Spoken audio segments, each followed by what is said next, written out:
왜 갑자기 늙는 걸까? 왜 의욕이 사라질까? 왜 병에 걸리기 쉬운 걸까? 원인은 바로 호르몬이다. 호르몬에 의해 젊음과 건강이 유지된다. 지나치게 호르몬 기능이 떨어지거나 호르몬 밸런스가 무너지면 노화가 빨리 진행되고 병에 걸리기 쉬워진다. 호르몬을 어떻게 활용하는지에 따라 나이가 들어도 젊은 사람과 나이에 비해 늙은 사람의 차이를 만든다.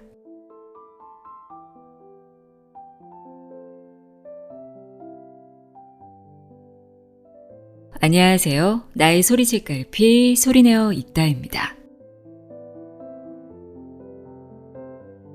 우리는 종종 누군가를 보며 나이에 비해 참 젊어 보인다 또는 왜 이렇게 피곤해 보이지 하고 말하곤 하죠. 그 차이를 만든 것은 단순히 나이가 아니라 호르몬을 어떻게 쓰고 있는가 라고 말하는 책이 있습니다. 네고로 히데유키의 호르몬 밸런스입니다. 하버드 의학부와 소르본 대학 의학부의 개공 교수로 활동하며 항노화와 자율신경 연구로 잘 알려진 저자는 진짜 젊음의 비밀은 바로 우리 몸속 호르몬에 있다고 말합니다. 저자가 속한 하버드 수명 연장 프로젝트 팀은 그동안 누구도 속 시원히 밝히지 못했던 진짜 젊음의 비결을 공개했는데요. 비밀은 의외로 가까운 곳에 있었습니다. 자율신경과 더불어 내 몸을 지배하는 거대한 시스템, 사람이라면 누구나 갖고 있는 호르몬이 바로 그것입니다. 100종이 넘는 호르몬 중에는 우리가 생활 습관으로 스스로 조절할 수 있는 호르몬도 있고 그 호르몬을 잘 다루는 사람일수록 더 젊게, 더 건강하게 보인다고 하는데요. 오늘은 성장 호르몬, 멜라토닌, 코르티솔 등 대표 호르몬들의 특징을 간단히 살펴보고 힘들이지 않고 젊어지는 생활 습관을 함께 알아보려 합니다. 네고로 히데유키의 호르몬 밸런스 내용의 일부를 읽어드립니다. 귀 기울여 들어보세요. 세상의 모든 지혜를 읽어드리는 소리내어 읽다. 구독과 좋아요, 공유는 큰 힘이 됩니다. 시작하는 글. 호르몬은 내 몸을 살리는 유능한 일꾼이다. 호르몬은 우리의 몸을 밤낮 없이 여행하고 있는 화학 물질이다. 의학적으로 설명하면 몸의 한 기관에서 합성 분비되어 체액, 혈액을 타고 몸속을 순환하며 여러 기관에서 효과를 발휘하는 물질을 호르몬이라고 부른다. 이 호르몬은 100종이 넘는다. 대표적으로 뇌의 송가체라 불리는 장소에서 멜라토닌이, 갑상샘에서 갑상샘 호르몬이, 췌장에서 인슐린이, 부신에서 부신피질 호르몬이, 고환에서 테스토스테론이, 난소에서 에스트로겐이 분비된다. 이처럼 우리 몸에서는 많은 호르몬이 분비된다. 신체 여러 곳에서 밤낮으로 분비되어 순환하며 몸이 제대로 기능할 수 있도록 도와주는 서포터라고 이해하면 된다. 이 호르몬에 의해 젊음과 건강이 유지되는데 호르몬의 기능은 20세를 기점으로 나이를 먹어감에 따라 서서히 저하된다. 지나치게 호르몬 기능이 떨어지거나 호르몬 밸런스가 무너지면 노화가 빨리 진행되고 병에 걸리기 쉬워진다. 사람의 몸을 제어하는 두 개의 거대한 시스템이 있다. 하나는 최근 화제에 떠오른 자율신경이고 다른 하나는 이 책에서 다룰 호르몬이다. 자율신경은 평상시에 심장을 움직이고 호흡하고 체온을 조절하고 땀을 흘리고 음식을 소화하는 생명 유지 기능을 도와주는 활동을 한다. 우리는 슬슬 호흡해볼까? 라고 생각한 다음 숨을 들이쉬고 내쉬지 않는다. 날씨가 춥네? 라고 생각한 다음 몸을 부들부들 떠는 게 아니다. 이것이 모두 자율적으로 행해지도록 하는 게 자율신경이다. 자율신경에는 교감신경과 부교감신경이 있다. 우리 몸을 긴장하게 하는 것이 교감신경이고 반대로 느슨하게 하는 것이 부교감신경이다. 그래서 교감신경은 의욕의 신경, 부교감신경은 휴식의 신경이라고 불린다. 한편 우리의 몸속에는 태어날 때부터 탑재된 체내 시계가 있다.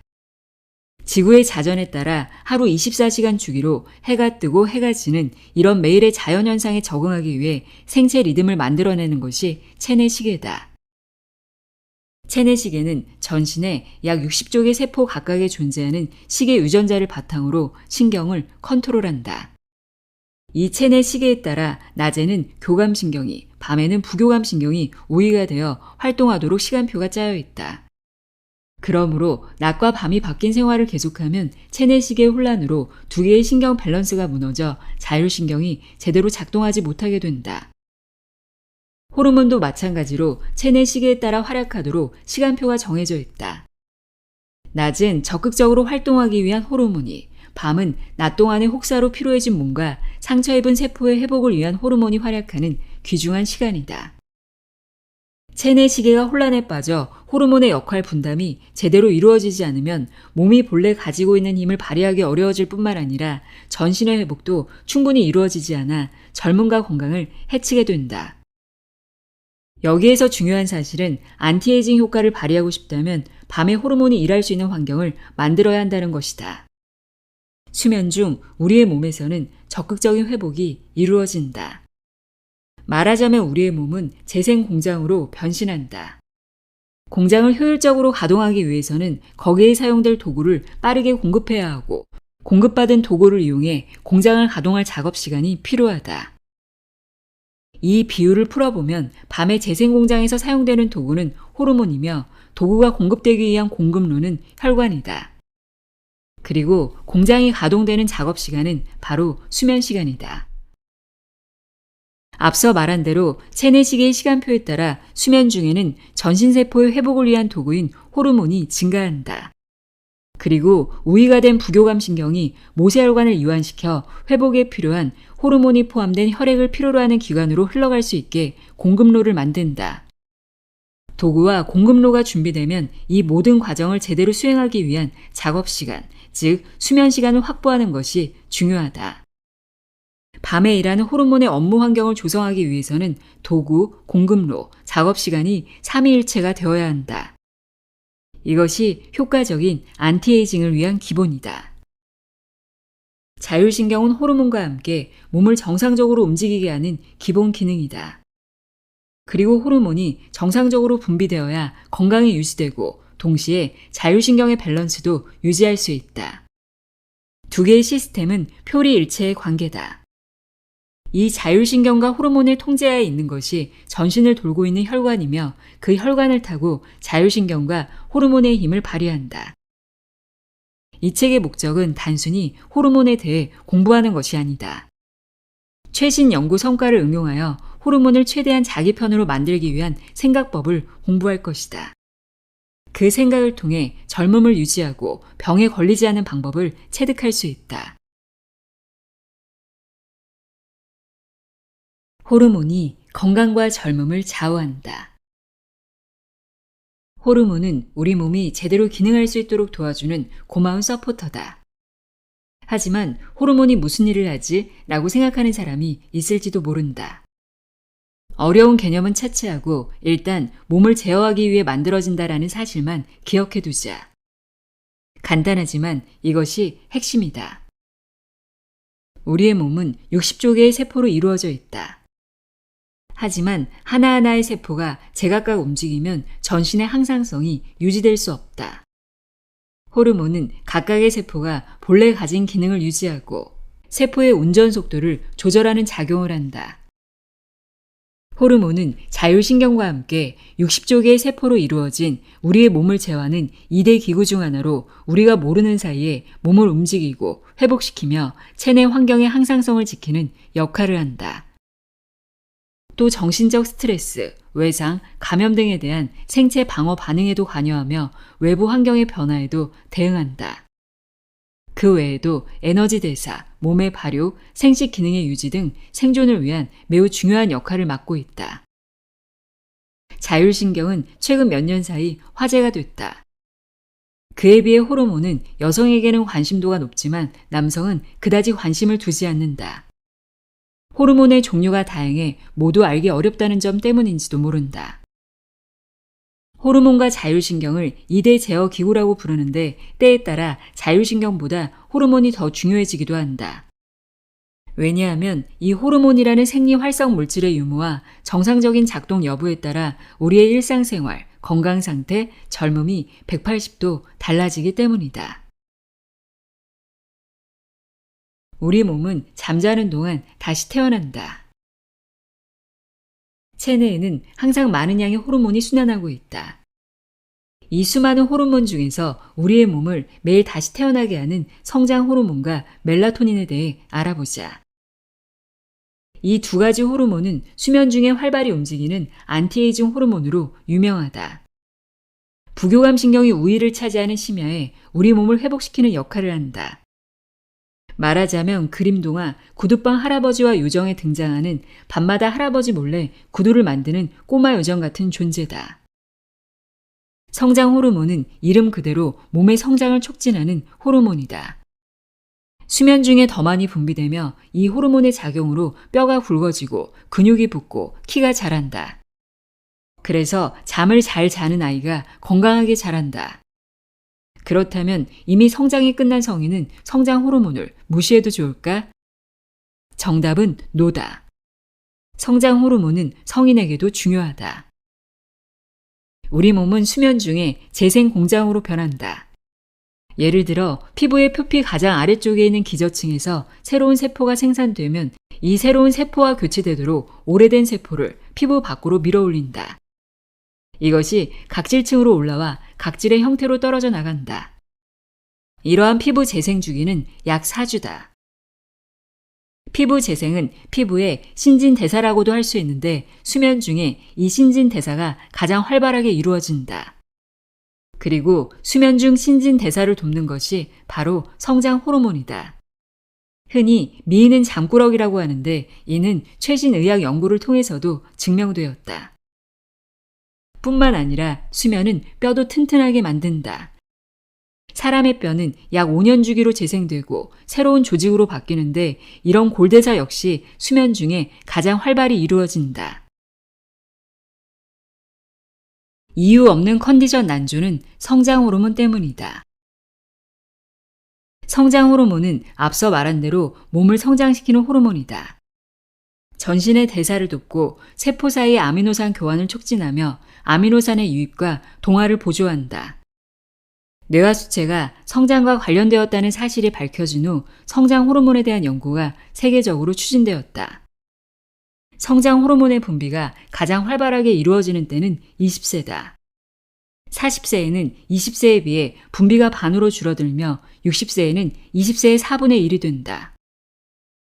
덧붙여 우리는 나이가 들어도 성장 호르몬과 인연을 끊을 수 없다. 성장이 끝났다고 해서 그 역할이 끝나지는 않는다. 몸을 유지하기 위해 계속 필요하다.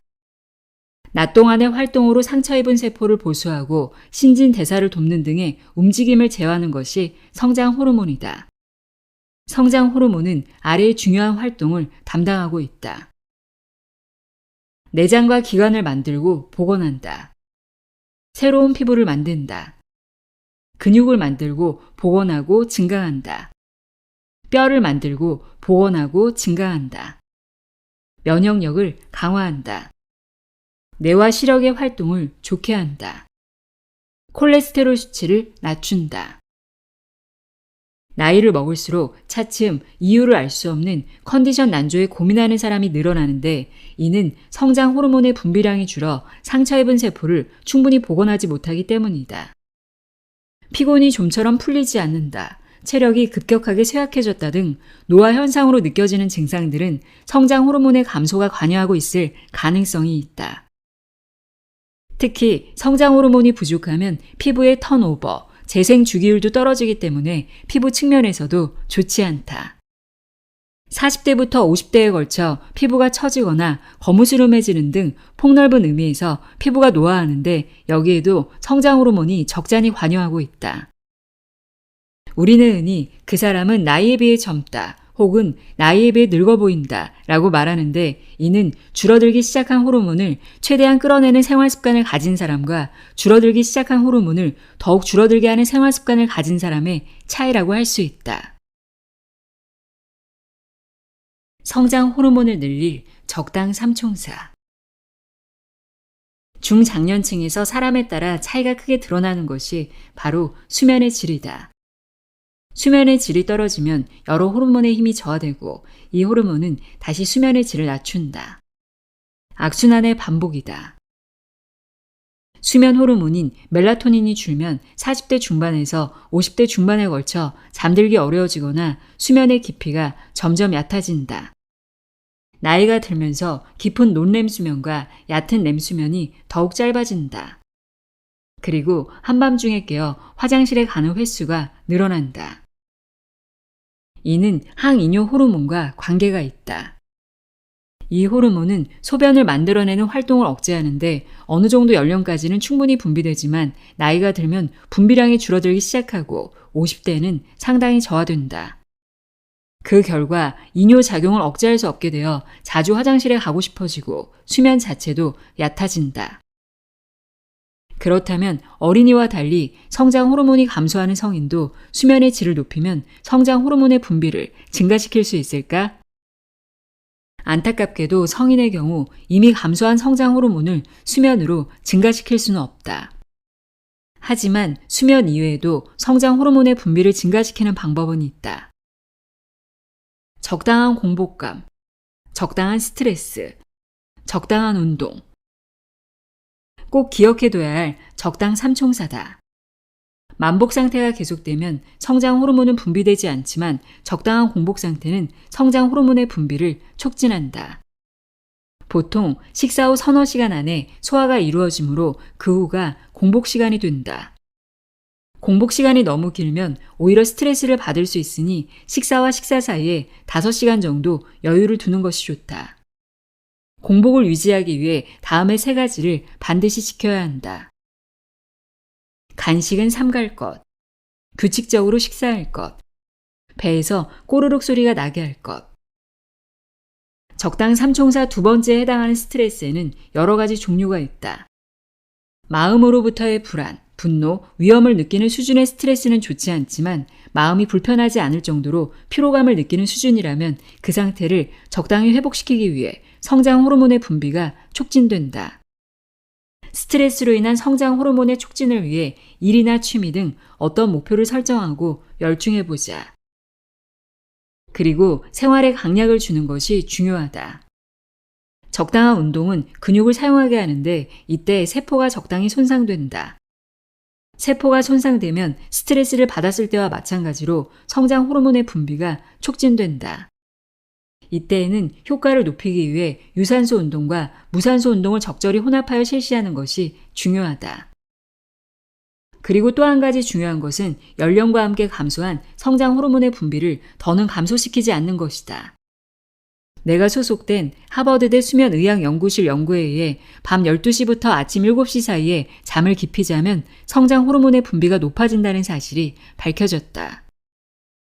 교대 근무 등의 이유로 같은 시간에 잠자는 것이 어려운 사람도 있지만 가능한 같은 시간대에 잠을 자야 그 연령에서 낼 수 있는 성장 호르몬을 제대로 분비할 수 있다.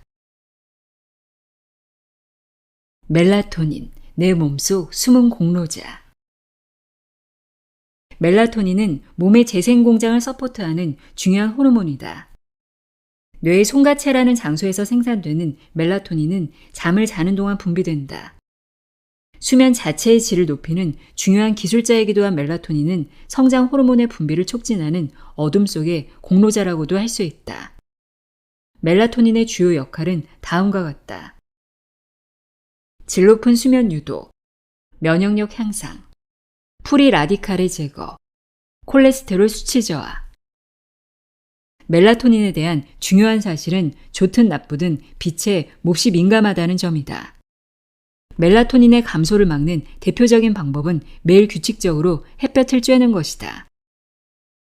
하버드대 수면의학연구실 연구에 따르면 인간의 체내 시계는 24시간 11분으로 각인되어 있다. 자전 주기인 24시간과 11분의 오차가 있는데 몸은 이 오차를 조정하려고 한다.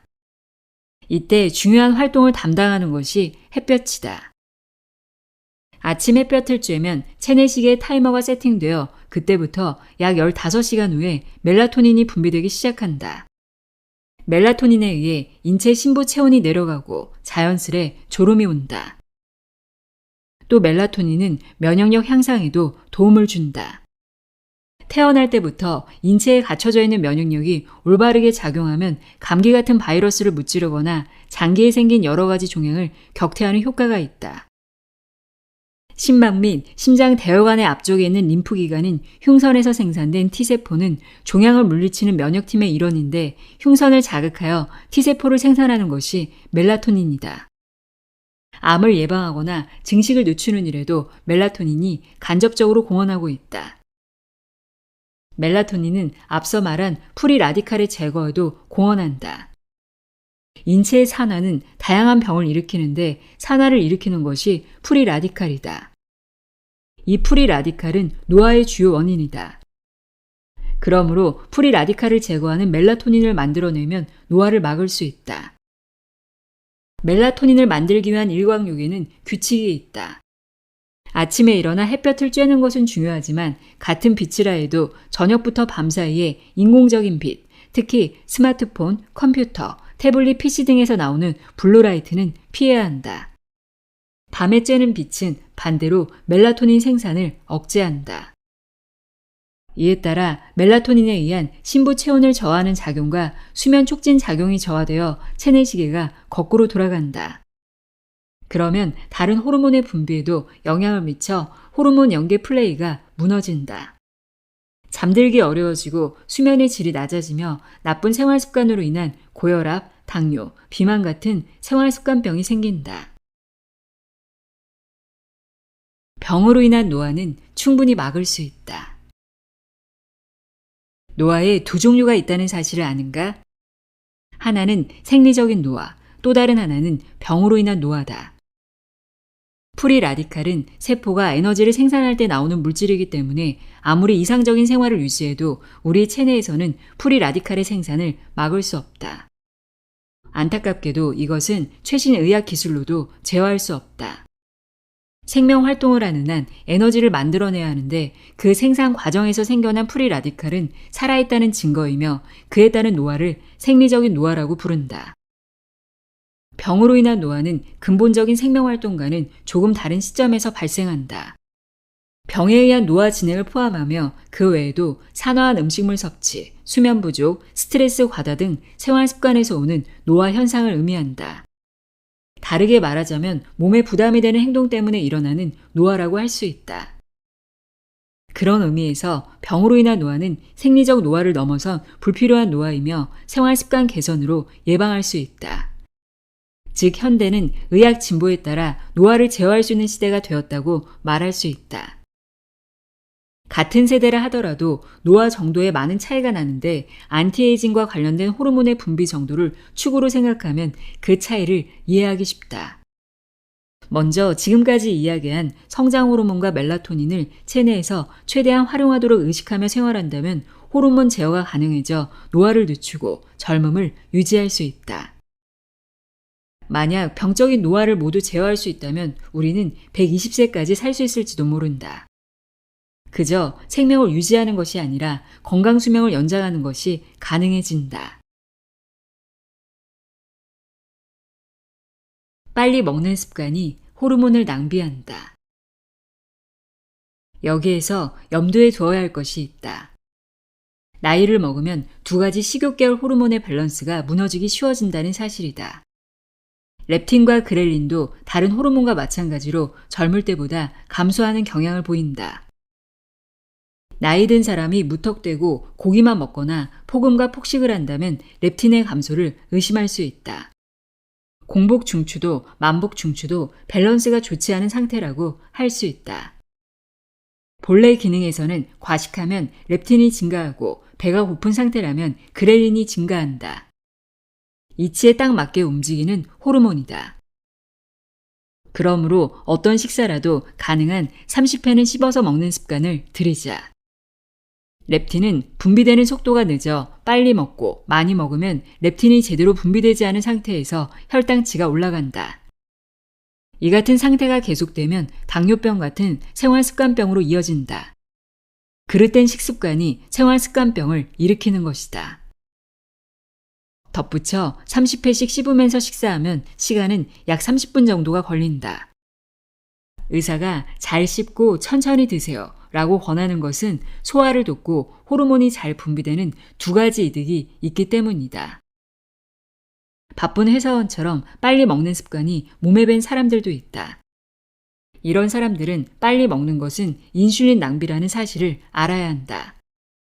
빨리 먹으면 배고픔이 해결되었다는 신호가 제대로 도착하기도 전에 또 음식을 먹기 때문에 혈당치가 올라가는 속도가 빨라진다. 그렇게 되면 본래 혈당치를 내리기 위해 활동하는 호르몬인 인슐린이 과도하게 사용된다. 과식은 노화, 비만, 당뇨병의 근원이라는 사실을 꼭 새겨두자. 폭식하면 급격하게 혈당치가 올라가고 이에 대한 대응으로 인슐린이 혈당치를 내리기 위해 분투한다. 인슐린은 노화를 진행하는 노화 호르몬이기도 하다.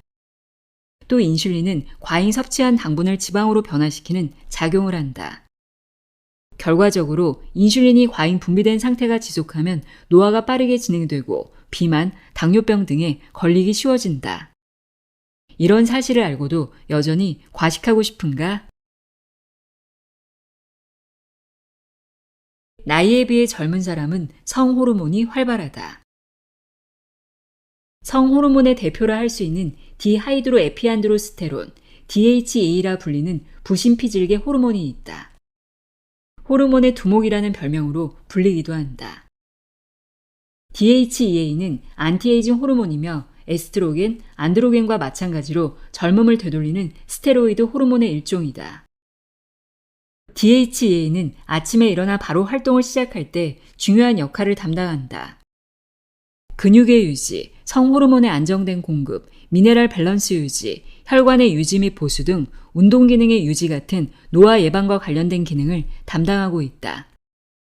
DHEA를 늘리기 위해서는 어느 정도 근육을 늘릴 필요가 있다. 그리고 성호르몬이 활발한 사람은 안티에이징 호르몬 역시 활발한 사람이다.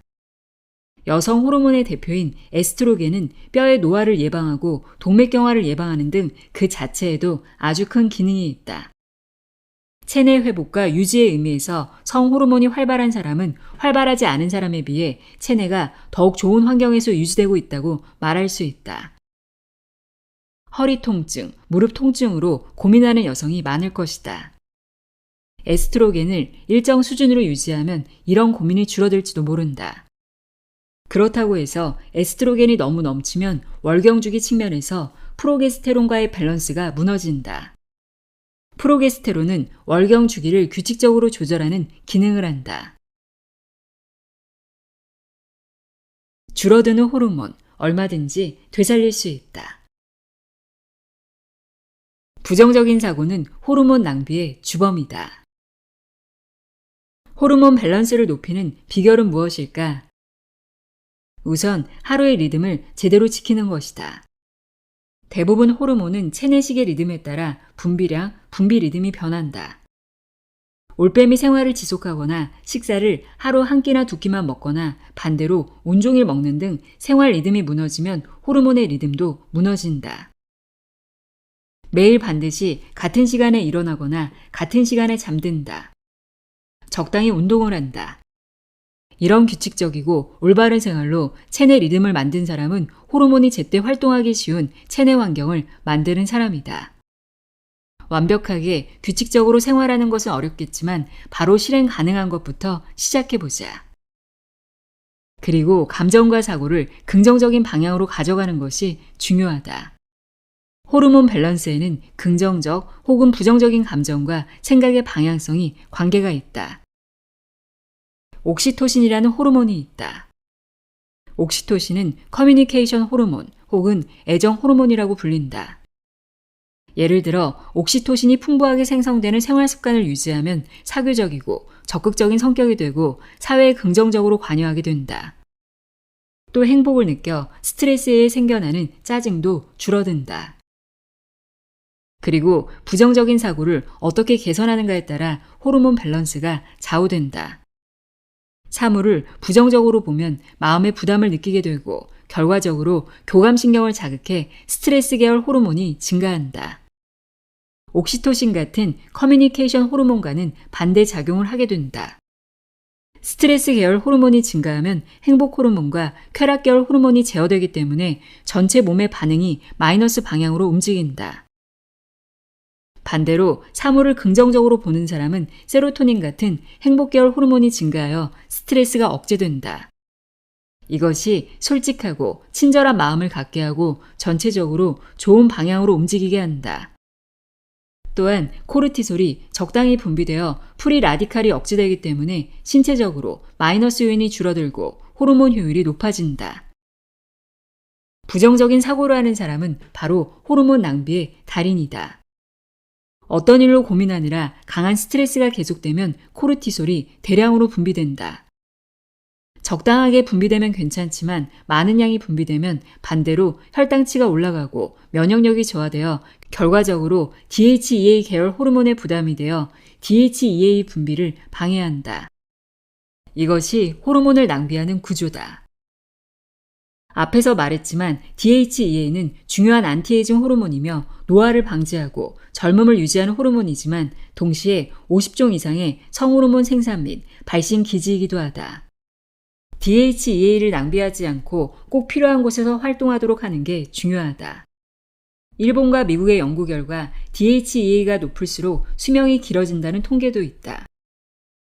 부정적인 생각을 하지 않은 것은 젊음을 유지하기 위한 중요 호르몬을 소중히 사용하는 일이기도 하다.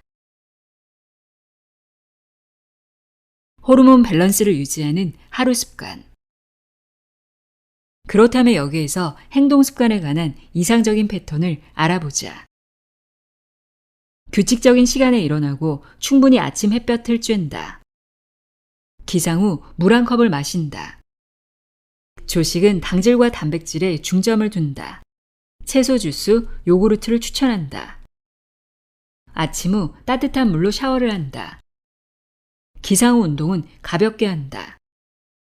일과 미팅은 90분 사이클 리듬을 유지한다. 오전 11시에서 낮 12시 사이에 약간 힘든 운동을 한다. 점심도 규칙적인 시간에 먹는다. 오후 1시에서 2시에는 5분에서 15분 정도 낮잠을 잔다. 오후 2시는 창조성의 시간이다. 기획안 작성이나 문화센터 등의 강의 수강, 생산성 높은 작업을 할 수 있다. 오후 4시는 정보 교환의 시간이다. 커피숍에서의 상담, 내부 미팅, 거래처와의 미팅을 할 수 있다. 오후 6시에서 7시는 근육 트레이닝 플러스 워킹의 시간이다. 오후 6시에서 9시는 밸런스를 지킨 저녁 식사 시간이다. 밤 9시 이후에는 스마트폰, 컴퓨터를 끈다. 전원 기기를 끄고 가족과 단란한 시간을 갖거나 독서를 즐긴다. 밤 10시에서 11시에는 미지근한 물에 반신욕을 한다. 부교감 신경을 우위로 만든다. 밤 11시 취침이라면 밤 10시까지 입욕, 12시 취침이라면 밤 11시까지 입욕한다. 이미 은퇴하거나 정년퇴직한 사람은 사회인으로서도 은퇴한 마음이 들지 모르지만 그것은 착각이다. 지금까지 해온 업무를 중지하고 소속되어 있던 회사를 그만두었을 뿐 어엿한 사회인이다. 우리는 죽을 때까지 모두 사회인이다. 그러므로 집에만 있지 말고 외출할 기회를 만드는 것이 중요하다. 취미가 있는 사람은 취미에 열중하고 아무것도 없는 사람은 지금까지 자신과는 인연이 없었던 미술관에 가본다든가 연극이나 영화를 본다든가 등산을 시작해 본다든가 가벼운 운동을 할 수 있는 헬스장에 등록해보자. 강약이 있는 긍정적 활동이 호르몬 파워를 상승시키며 건강하게 사는 시간을 연장한다. 밖으로 나가 사람들과 교류하는 기회를 늘리기 바란다. 걷고 숨 쉴 때는 리드미컬하게. 행복 호르몬인 세로토닌 분비의 절정은 낮 12시 전후다. 이때 약간 힘든 운동으로 세로토닌의 분비 효율을 높이면 수면 중에 활발해지는 멜라토닌의 활동 효율을 높일 수 있다. 왜냐하면 이 시간대의 리듬 운동이 수면을 깊게 한다는 연구 자료가 있기 때문이다. 이 시간대에 세로토닌을 많이 분비하면 결과적으로 멜라토닌이 증가한다. 그러면 질 좋은 잠을 잘 수 있다. 또 호르몬이 분비되는 오전 시간대에 걷기, 수영, 근육 트레이닝 등 리듬 운동을 넣는 것이 중요한데 통근 시간과 이동 시간에 걷기 운동을 해보자. 출근하면서 걷기, 영업하기 위해 이동하면서 걸을 때 리듬 요소를 넣으면 세로토닌을 건강하게 증가시키는 것이 가능하다. 걸을 때는 마음속으로 하나 둘 하나 둘이라고 리듬을 붙이면서 걷도록 하자. 반복 운동인 리듬 운동에는 걷기, 호흡, 씹기 등이 있는데 이에 따라 세로토닌의 분비가 활발해진다. 심지어 껌을 씹는 것도 유효하다. 리듬감 있는 댄스나 느긋하게 숨을 뱉는 복식 호흡도 효과적이다. 중요한 점은 집중해서 행동하는 것이다. 힘없이 하는 것은 아무런 효과가 없다. 특히 호흡법은 매우 효과적이다. 부교감 신경을 높이는 호흡법에 의해 세로토닌이 높아진다는 사실이 증명되었다. 밤에 잠을 잘 때 부교감 신경을 높이기 위해서 낮에는 너무 높아진 교감 신경을 해소할 때 이 호흡법이 중요하다. 호흡법에는 여러 가지 패턴이 있다. 그 중에서 어렵지 않고 비교적 간단한 방법을 익혀 세로토닌을 의식하면서 실천해 보는 것도 좋다. 또 누군가와 접촉할 때 증가하는 옥시토신과 리듬 운동으로 증가하는 세로토닌의 특성을 이용해 댄스를 첨가하는 것도 추천한다. 누군가와의 커뮤니케이션을 위해 요가 교실에서 호흡법을 배우는 것도 좋다. 걷기나 사이클 같은 혼자서 하는 리듬 운동으로도 세로토닌은 나오지만 옥시토신을 함께 증가시키고 싶다면 무언가 함께하며 호흡하고 리듬 운동이 가능한 장소에 가는 것을 추천한다. 사무실에서의 업무가 계속된다면 다음과 같은 간단한 트레이닝을 해보자. 1. 숨을 들이쉬며 배를 한껏 부풀린다. 2. 숨을 내쉬며 배를 홀쭉하게 만들어 그대로 30초간 유지한다. 3. 이것을 몇 세트 반복한다. 4. 계속해서 배를 의식하며 1에서 8까지 숫자를 세면서 숨을 뱉는다. 5. 배를 부풀리면서 1에서 4까지 숫자를 세면서 숨을 들이쉰다. 6. 이것을 몇 세트 반복한다. 이것은 리듬 운동으로서 배의 근육, 특히 속근육을 단련하는 드로잉과 부교감 신경을 높이는 복식 호흡을 함께하는 방법이다. 따로 시간을 내 근육 트레이닝과 스트레칭을 할 수 없다면 일하면서 틈틈이 실행해 보길 바란다. 간단히 호르몬 밸런스와 자율신경 밸런스를 정비할 수 있다.